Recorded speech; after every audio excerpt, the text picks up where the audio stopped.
Hello, my name is Libin, and today I'll be talking about how to build a credit score. Do you know how many people ruin their credit due to their lack of knowledge? Do you know how many people are unaware of the importance of building credit score? Now, it's completely important to understand how to properly build credit because so many life milestones, as I mentioned before, are dependent on building credit score. Building credit is possible for anyone. You just have to know the right steps, beginning with getting a credit card, how to use it, how to pay back what you owe.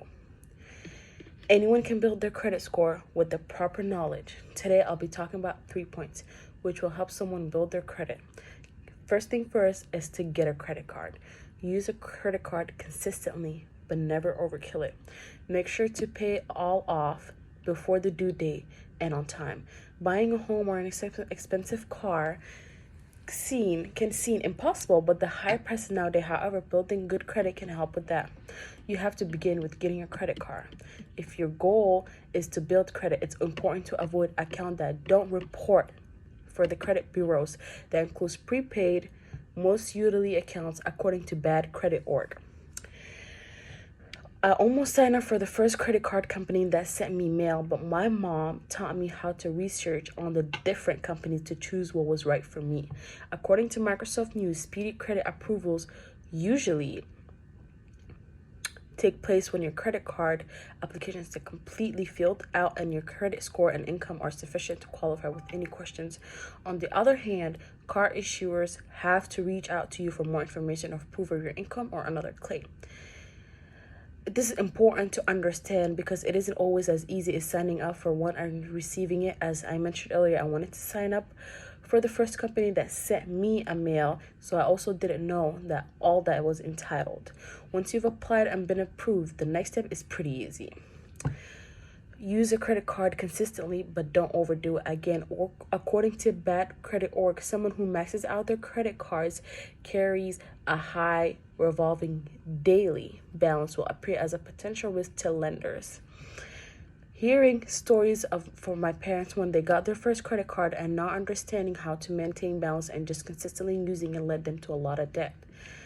Again, according to Badwaller.org, you should use no more than 30% of your available credit to keep your utilization rate low, which will have a positive influence on your credit score. This is a really good habit to build because you can ensure that you are maxing out on your card, something my parents had to learn. We've talked about getting a credit card and using it consistently. Now, my third and final point is making payment on time and not being late. You might consider setting up automatic payment to ensure you don't miss a payment due date. You could also use email reminder calendar alerts to remind yourself according to Capital One. I noticed that my dad will always have reminder on his phone about credit card, and that taught me to always leave my reminders and be on time. While it's extremely important that you don't miss any payments, I remember my mom telling me that she missed her payment a few times and didn't inform her creditor, which led her to a bad credit score. In conclusion, those 3 steps are essential for building credit. No matter who you are or where you're from, a good credit is important for many endeavors, and everyone has the potential to build a good credit score if they know the steps. Today, I've talked about 3 very important steps. First is get a credit card.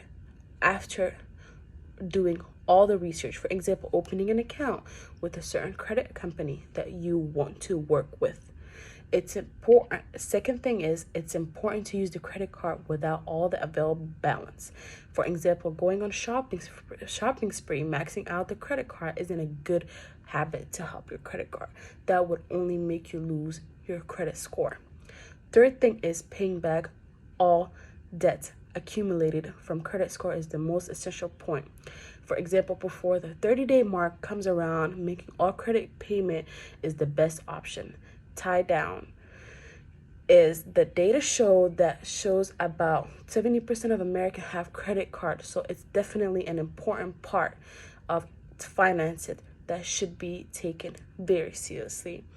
I would say it is really important to have a credit card and always be on time and pay fully.